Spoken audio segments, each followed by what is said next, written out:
retrenchment, and closure in certain establishment.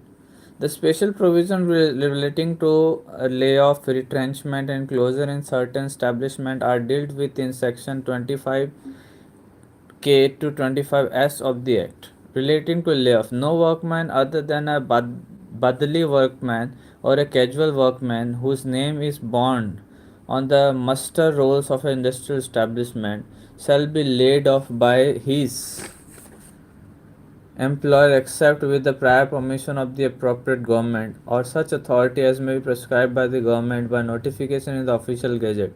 Hereinafter in this section referred to as the specified authority obtained on an application made in this behalf unless such layoff is due to shortage of power or to natural calamity, and in the case of a mine such layoff is also due to fire, flood, excess of inflammable gas or explosion.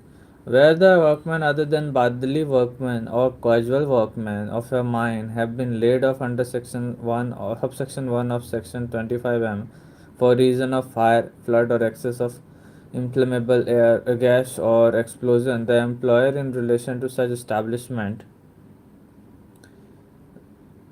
shall within a period of 30 days from the date of such layoff apply to the authority specified under subsection 1 for the permission to continue the layoff. Where permission under subsection 1 or 3 has been sought, the appropriate government may, having regard to the genuineness and adequacy of the reason for such layoff,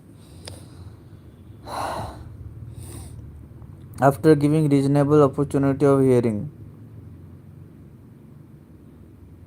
to such employer and a workman by order and for reasons to be recorded in writing, grant or refuse such permission. Where the authority to whom the application is made does not communicate the permission of the refusal to grant the permission to the employer within a period of 60 days from the date on which the application is made, the permission applied for shall be deemed to have been granted on the expiration of the said period of 60 days. Where the authority to whom the application is made does not communicate the permission of the refusal to grant permission, refusal to grant permission to the employer within period of 60 days from the date on which the application is made, the permission applied for shall be deemed to have been granted on the expiration of the said period of 60 days. In order to grant or refuse permission, this order to grant or refuse permission shall be final and binding on all parties concerned and shall remain in force for 1 year from the date of such order. The appropriate government or the specified authority may review its order either on its own motion or on the application made by the employer or any workman or may refer the matter to a tribunal for adjudication. Provided that where a reference has been made to a tribunal for adjudication, it shall pass an award within 30 days from the date of such reference.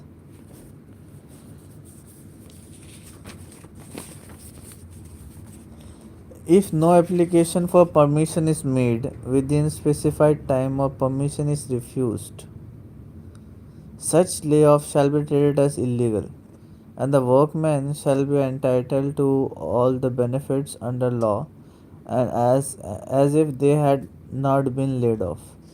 The appropriate government may by order in exceptional circumstances except any establishment for any time to be specified in the order from operation of subsection 1 or subsection 3. Special provision relating to retrenchment. Section 25N of the Act deals with special provision which must be observed before the retrenchment of workmen. It provides that no workman employed in any industrial establishment who has been in continuous service for not less than 1 year under an employer shall be retrenched by that employer until number A, the workman has been given 3 months notice in writing indicating the reason for retrenchment, and number B, either the period of notice has expired or wages for the notice period has been paid, and number C, prior permission of appropriate government has been obtained by an application made in prescribed manner and these are the condition precedent of retrenchment. Application for permission. Appropriate government after shall dispose of the application for permission of retrenchment, giving full opportunity of hearing to all the interested parties. If upon the application being made the appropriate government or the specified authority does not communicate the order granting or refusing the permission applied for shall be deemed to have been granted after a period of 60 days. This order of appropriate government shall remain in force for 1 year. It shall be binding on all the parties concerned. Such an order may be reviewed by the appropriate government or may refer the matter for adjudication to a tribunal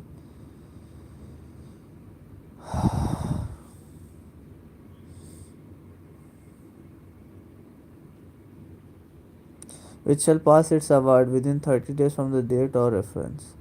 In absence of permission as aforesaid, the retrenchment shall be deemed to be illegal from the date of its notice, and the workman shall be entitled to all the benefits under law as if no notice was given to him. In exceptional circumstances, requirement for permission may be exempted by appropriate government. Relating to closure of an industrial establishment, an employer who intends to close down an undertaking or an industrial establishment shall serve a notice in the prescribed manner for previous approval of appropriate government at least 90 days before the date on which the intended closure is to become effective. The application should clearly state the reason for closure, but this does not apply to an undertaking set up for construction of building, bridges, roads, canals, dams, or for other construction work. A copy of application shall also be sent and served on the representative of the workman in prescribed manner. Government will record the reason in writing. An order of refusal or acceptance of application shall be grounded on the interest of the general public and other relevant factors. Orders shall be communicated to the employer and the workman. The appropriate government shall make such inquiry as it thinks fit, and after giving full opportunity of hearing to the employer, the workmen and others who are interested parties may by order grant or refuse such permission. This order shall be binding on all the parties and shall remain in force for 1 year. If no application for permission of closure has been given or closure has been refused by appropriate government, then the closure shall be deemed illegal. That means no application for permission of closure has been given. Permission has not been given for closure, and or closure has been refused by the appropriate government, then the closure shall be deemed illegal. The appropriate government may, for sufficient reason, exempt any undertaking from the operation of subsection 1. In case of a legal closure, there is a statutory provision for compensation to the employees. If there is a legal closure, then there is a provision for compensation to the employees. Section 30A provides penalty for closure without notice. 30A provides penalty for closure without notice. If you close without notice, then there is a penalty provision in section 30A. It reads, thus any employer who closes down any undertaking without complying with the provision of section 25 FFA shall be punishable with imprisonment which may extend to 6 months or with fine which may extend to 5,000 rupees or with both. The penalty provision is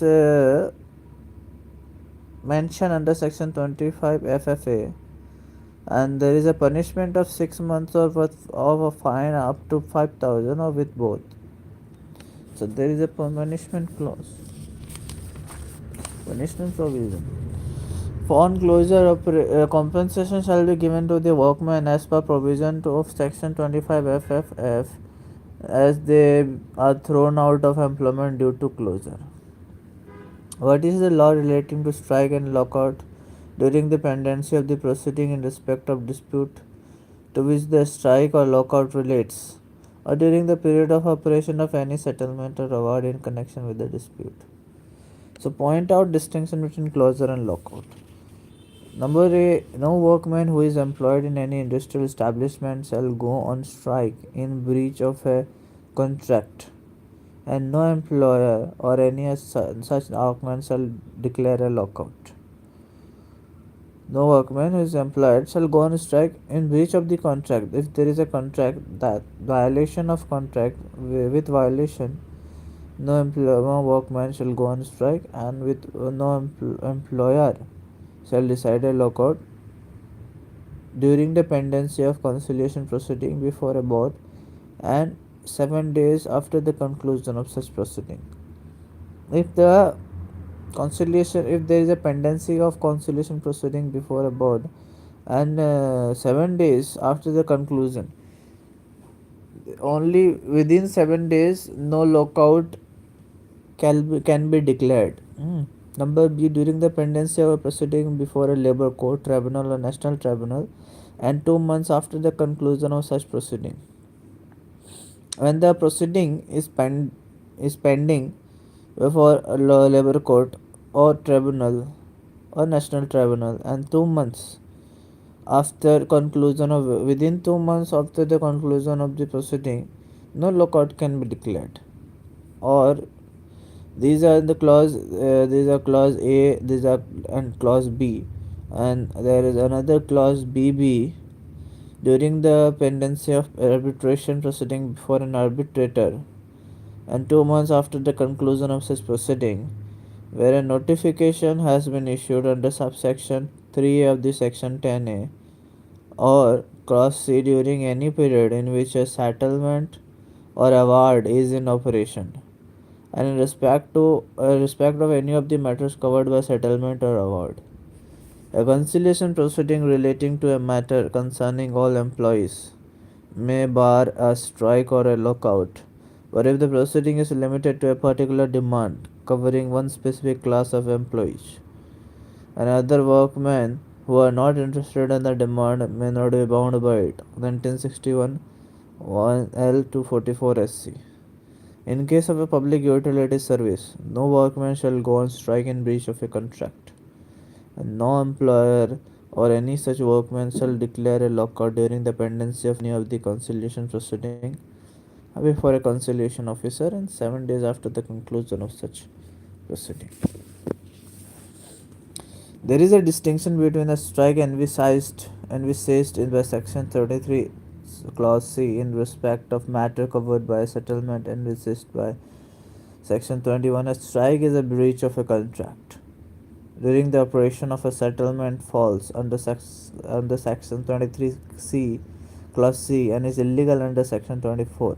But whereas section 26 punishes a workman for going on a illegal strike or for any act in furtherance of such a strike, section 29 lays down the penalty for a person, not necessarily a workman, who commits breach of a term of settlement, which is binding under that act.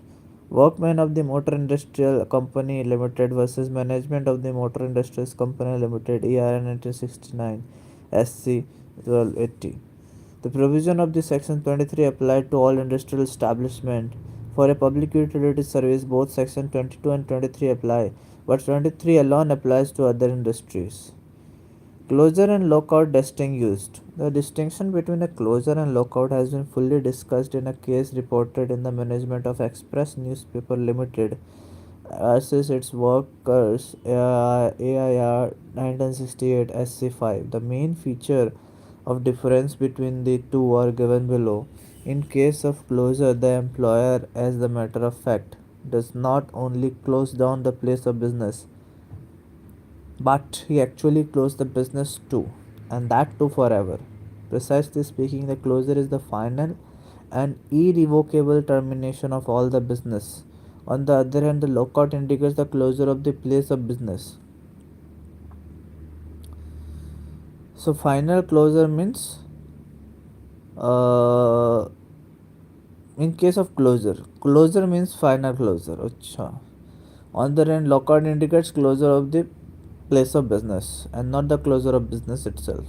It is generally the experience that a lockout is often used by the employer as a weapon in his armory to compel the employees to accept his proposals. Just as a strike is a weapon in the armory of the employees to compel the employer to accept their demands, lockout is the counterpart of strike. It should be noted that, but practically it is rather difficult to understand as to whether an act of closure really amounts to closure or it is an act of lockout.